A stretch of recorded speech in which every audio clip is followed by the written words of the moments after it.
हमारा जो टिकरी बॉर्डर है वहाँ पर खुद शराब की पेटियाँ पकड़ी गई थी। पूरा मीडिया ने आप लोगों ने ही दिखाया था। ना हुड्डा ने कभी आना है, ना कोई बदलाव कर सकता है। उसका समय समाप्त हो चुका है। सरकार संयम कर रही थी, लेकिन आपने उग्रता दिखाई, आपने हौसला दिखाया, शराबी कहने से आप नहीं चुने। वो कहते हैं ना, दिल बहलाने के लिए गालिब बिला ख्याल अच्छा है। तो वहाँ पर एक आदमी की हत्या भी हुई थी वहाँ पर।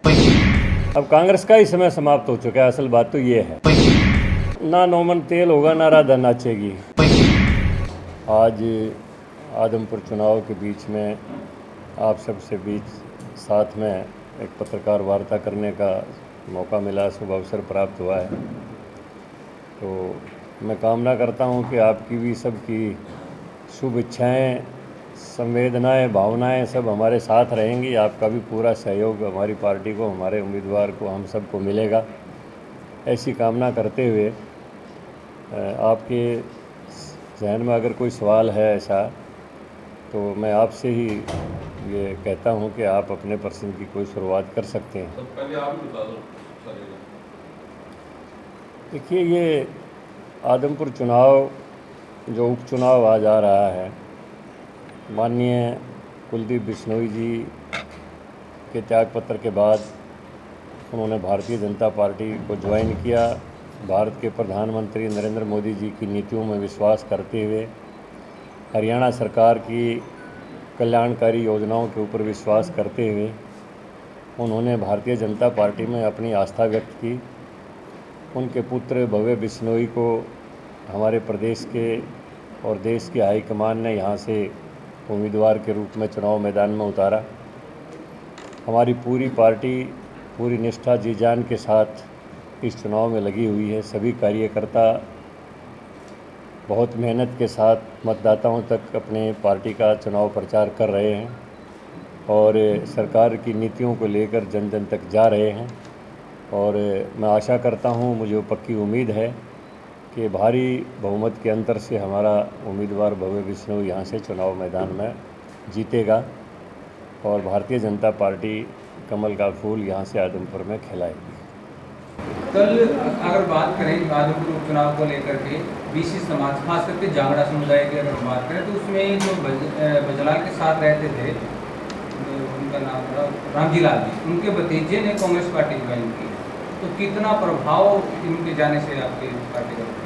कोई प्रभाव नहीं पड़ेगा उनके जाने से हमारे वोटों के ऊपर। पूरा परिवार रामजी लाल जी का बहुत ही संकल्प के साथ, निष्ठा के साथ भव्य बिश्नोई के चुनाव प्रचार में लगा हुआ है। आज रामजी लाल जी हमारे बीच में नहीं है, लेकिन उनके बेटे, पोते और खुद चंद्र प्रकाश के बड़े भाई ओम प्रकाश जी, सारा परिवार हमारे साथ है। ये अवसरवादी लोग इस किस्म की आस्थाएं बदलते रहते हैं, इससे चुनाव प्रचार पर ना कोई फ़र्क पड़ने वाला, ना कोई वोटों पर फ़र्क पड़ने वाला। आज आदमपुर में काली होली मना रहे टीचर्स पेंशन बहाली को लेकर के बड़ा प्रदर्शन कर रहे हैं। देखिए, चुनाव के समय में इस किस्म की कोई काली होली मनाना, होली का तो अब त्यौहार भी नहीं है इस समय। दिवाली तो दिवाली तो अमावस्या को ही मनाई जाती है हमेशा, और दीपकों का त्यौहार होता है, दीपक प्रकाश का त्यौहार होता है, तो लोग तो इसको प्रकाश पर्व के तौर पर ही मनाएंगे। उनकी अगर कोई समस्या है तो वो शांतिपूर्वक तरीके से समाज सरकार के सामने ला सकते हैं, कह सकते हैं। ऐसा कोई वर्ग नहीं जो आज मनोहर लाल जी की कल्याणकारी नीतियों से खुश ना हो। हम हर वर्ग के लिए, चाहे वो कर्मचारी है, चाहे व्यापारी है, चाहे किसान है, चाहे पिछड़ा वर्ग है, चाहे एससी वर्ग है, सब के लिए पूरी निष्ठा के साथ मनोहर सरकार काम कर रही है।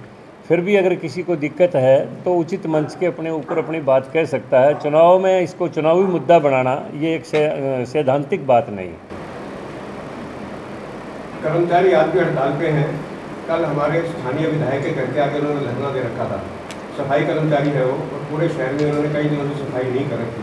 उनकी मांगों के बारे में आपकी क्या राय है? सरकार के संज्ञान में है, और जो उचित मांगे हैं वो ज़रूरी तौर पर सरकार मानती रही है और मान लेगी। सरकार ने एस्मा ना लगाने की भी रिक्वेस्ट किया है कर्मचारियों से रात को, उसके बावजूद कर्मचारी काम पे नहीं लौट रहा। तो देखिए, वो तो उनको समझना चाहिए, इस बात को अपनी ड्यूटी अपनी निष्ठा के साथ करनी चाहिए।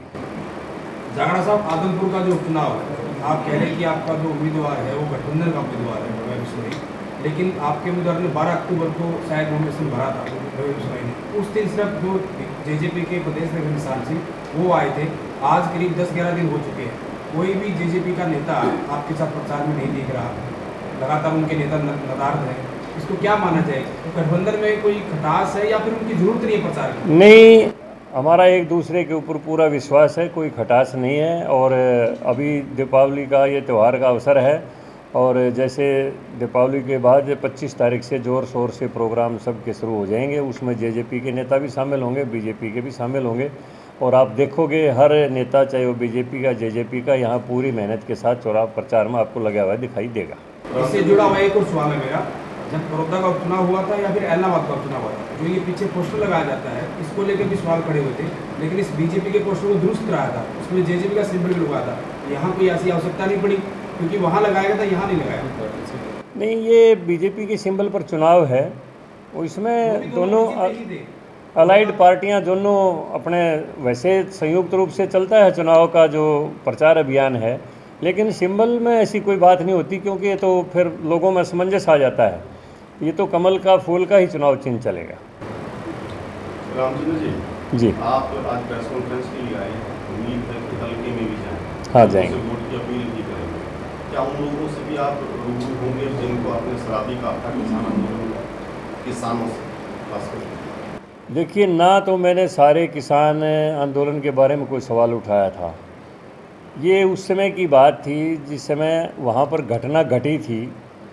वहाँ पर जो हमारा जो टिकरी बॉर्डर है वहाँ पर खुद शराब की पेटियाँ पकड़ी गई थी और कुछ लोग ऐसे अवांछित लोग भी पकड़े गए थे और वहाँ पर एक आदमी की हत्या भी हुई थी, वहाँ पर मर्डर भी हुआ था।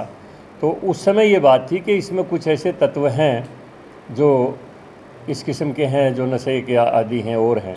और पूरे किसान आंदोलन के लिए ना मैंने इसी को बात कही, उस मुद्दे को लोगों ने बना लिया, वो उस समय की बात थी और वो चली भी गई। शराब की पेटियाँ सिर्फ अखबारों में पकड़ी गई थी, कोई मुकदमा भी दर्ज हुआ था उस दौरान? नहीं, वो पूरा मीडिया ने, आप लोगों ने ही दिखाया था। कार्रवाई भी तो कानूनी सरकार आती है, कोई कार्रवाई तो देखिए, उस समय परिस्थितियाँ ऐसी थी, वहाँ कोई भी इस किस्म का कदम उठाना, कोई हिंसात्मक अगर कोई बात हो जाती तो फिर वो गलत बात हो जाती, इसलिए सरकार पूरा संयम से काम ले रही थी। सरकार संयम कर रही थी, लेकिन आपने उग्रता दिखाई, आपने हौसला दिखाया, शराबी कहने से आप नहीं जुड़े। ये मेरा व्यक्तिगत प्रेस कॉन्फ्रेंस भी नहीं है, यहाँ पर ये पार्टी के लिए प्रेस कॉन्फ्रेंस है और वो मुद्दा जा चुका है। अगला सवाल ये है कि भव्य बिश्नोई को लोग वोट क्यों दें? उनकी व्यक्तिगत अपनी अलग से खुद की पहचान क्या है? भजन लाल जी के पोते हैं, कुलदीप बिश्नोई के बेटे हैं, उन तमाम चीज़ों को छोड़ करके अगर व्यक्ति विशेष की बात की जाए, ऐसा कौन सा गुना बताएंगे कि जिसकी वजह से यहाँ के मतदाता उनको अपना विधायक चुने? देखिए, किसी भी उम्मीदवार की कोई स्वयं की छवि पर ही निर्भर नहीं होता, स्वयं की पहचान है। पहचान की तो एक शुरुआत होती है, उनके दादाजी के समय से उनकी एक राजनीतिक विरासत है। मैं पूरी बात को मैं कहना चाहता हूँ कि चौधरी भजन लाल के नाम की छवि है। उनकी माँ भी विधायक रही हैं, उनकी दादी भी विधायक रही हैं, उनके पिताजी भी विधायक रहे हैं। एक पूरा राजनीतिक वातावरण उनके परिवार का यहाँ पर रहा है। रही बात वो नए लड़के आए हैं तो कहीं ना कहीं से तो शुरुआत होती है। तो वोट केवल मात्र एक व्यक्ति की नहीं होती, उसमें नरेंद्र भाई मोदी जी की नीतियां भी शामिल होती हैं जो पूरे देश को प्रभावित करती हैं। उसमें मनोहर लाल सरकार की भी नीतियां होती हैं जो पूरे प्रदेश को प्रभावित करती हैं और उस परिवार का भी अपना एक पहचान होती है। तो सारी चीज़ें मिलकर एक व्यक्ति की छवि बनती है और उसमें हमारा उम्मीदवार जो है वो यहाँ सब उम्मीदवारों से ऊपर है। आज कर्मचारियों का ओपीएस को लेकर के मैं आपके सवाल को बड़ा कर रहा हूँ। वहाँ चल रहा है आदमपुर में प्रदर्शन, बड़ी संख्या में वहाँ कर्मचारी हैं। एक कर्मचारी ने मुझे वॉइस नोट भेजा कि प्रेस कॉन्फ्रेंस में लगातार आप नेताओं से मिलते हैं, उन्होंने कहा कि भजन लाल के परिवार के तमाम लोग पेंशन लेते हैं, आपके गठबंधन में सहयोगी चौटाला साहब के परिवार के लोग हैं तमाम, वो भी पेंशन लेते हैं। इस तरीके से कई सियासी परिवार हैं, जितने मेंबर हैं उनको अलग अलग बहुत सारी पेंशन आती है। लेकिन जिन लाखों कर्मचारियों के वोट से ये लोग बने हैं, आप लोग भी बने हैं, उनको 58 साल की नौकरी करने के बाद भी पेंशन क्यों नहीं? क्या उनके साथ नहीं है? देखिए, हरियाणा सरकार जब से मनोहर लाल जी के नेतृत्व में आई है, इस किस्म की कमियां जो पिछले लंबे समय से चल रही थी, हमने ठेका प्रथा को धीरे धीरे बंद करने का एक प्रोग्राम कर दिया है। अब सब कौशल रोजगार निगम के माध्यम से कर्मचारी लगेंगे और जो पक्के कर्मचारियों को बेनिफिट होंगे वो आगे से सबको मिलेंगे। ये लंबे समय से कर्मचारियों का शोषण होता था, कई बार ठेकेदार पीएफ भी जमा नहीं करवाता था, कई बार तनख्वाह भी मार जाता था, कई बार उनसे वैसे भी देता था 10,000 और दर्ज करवाता था 12,000 जो सरकार से उसको मिलते थे, 2,000 बीच में खा जाता था। इन तमाम किस्म के शोषण को रोकने के लिए हरियाणा सरकार ने कौशल रोजगार निगम के माध्यम से सारी नौकरियां देने का संकल्प लिया है, उसको शुरुआत कर दी है और उसमें आगे जो भर्तियां आएंगी उसमें ठेका प्रथा पूरी तरह से समाप्त हो जाएगा और हर एक कर्मचारी का रिकॉर्ड जो है ना वो सरकार के रिकॉर्ड के ऊपर होगा। तो उसको जितनी भी बेनिफिट एक दूसरे कर्मचारियों को मिलती हैं, जो नियमित कर्मचारी हैं, जो उनको जितना भी बेनिफिट्स मिलते हैं वो सबको मिलेंगे।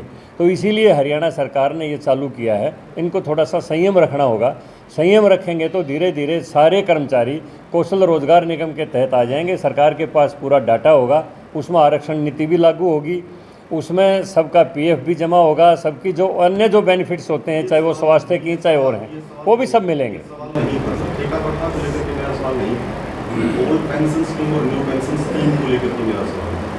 उसी के बड़ी एग्जाम्पल आपको दिया था जो किसी एक कर्मचारी में संस्मरण नहीं होता। देखिए मुख्यमंत्री जी इसमें कह चुके हैं, उसमें मुझे दोहराने की बात नहीं। मुख्यमंत्री जी इसमें कह चुके हैं कि मैं हर चीज़ का हम उसका जो है ना वो करवाएंगे सर्वे, और जो भी पे का जो है उसी पे के हिसाब से समान योजना सबके लिए लागू हो, समान राशि सबको मिले, इस किस्म की सरकार की मंशा है। और सारा का सारा ऑनलाइन हो, किसी को कहने की भी ज़रूरत ना पड़े, जैसे ही उसकी सेवा समाप्त हो उसको सारे बेनिफिट्स अपने आप मिलने शुरू हो जाएं।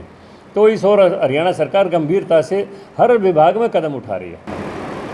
सर एक प्रश्न मेरा भी था, भव्य बिश्नोई के बारे में था। आपने भव्य बिश्नोई के बारे में, आपका जो नुमाइंदा है भाजपा की तरफ से, उसके बारे में एक प्रश्न मेरा ये था कि उसके दादा ने पूरे हरियाणा के अंदर जो आयाराम गैराम की प्रथा शुरू की थी, उसके कारण पूरे देश के अंदर हरियाणा का नाम बदनाम हुआ और उसके बाद कांग्रेस पार्टी ने उनको कभी भी मुख्यमंत्री नहीं बनाया।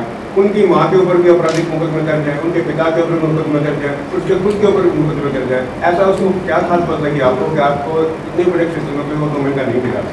देखिए आज जो राजनीतिक व्यक्ति हमारे बीच में नहीं हैं, जिनका स्वर्गवास हो चुका है, उनके ऊपर कोई टिप्पणी करना यहाँ प्रेस कॉन्फ्रेंस में मैं इसको एक अच्छी बात नहीं मानता हूँ। मैं उस बारे में नहीं, वो जो आपने कही ना दूसरी बात, मैं उस विषय में, क्योंकि जो आदमी हमारी बात का जवाब देने के लिए आज जिंदा नहीं है उनके बारे में मैं कोई टिप्पणी नहीं करूँगा। जांगड़ा जी, जो उनके ऊपर आप पहचान पत्र है जो उसको खुदा ये कहते हैं कि सेल्फ सेंड डॉक्यूमेंट है वो, और ऑथेंटिक डॉक्यूमेंट नहीं है, इसलिए हमारी अगर सरकार आई तो उसको बंद करेगी। जबकि आपकी सरकार ने परिवार पहचान पत्र के ऊपर बहुत सी योजनाएं का बेस बनाकर उसको लागू किया हुआ है। वो कहते हैं उसको बात यह है, ना नौमन तेल होगा ना राधा नाचेगी, ना उड्डा ने कभी आना है, ना कोई वो को बदलाव कर सकता है। उसका समय समाप्त हो चुका है, अब कांग्रेस का ही समय समाप्त हो चुका है। असल बात तो ये है, बाकी वो कितने, वो कहते हैं ना दिल बहलाने के लिए गालिब बिला ख्याल अच्छा है, फिर वो करता रहे अपने मन में ख्याल, इससे कोई फर्क नहीं पड़ता। श्याम जी पोटैटो चिप्स, वो भी कई सारे डिलीशियस फ्लेवर्स के साथ, बस खाते जाओ और खाते ही जाओ। श्याम जी के डिलीशियस एंड टेस्ट। अपना सामान MRP पर नहीं, डिस्काउंट पर लो। और हिसार में डिस्काउंट कहाँ मिल रहा है ये जानो SaleTrending.com पर। Visit SaleTrending.com। पहले कंपेयर करो फिर शॉप।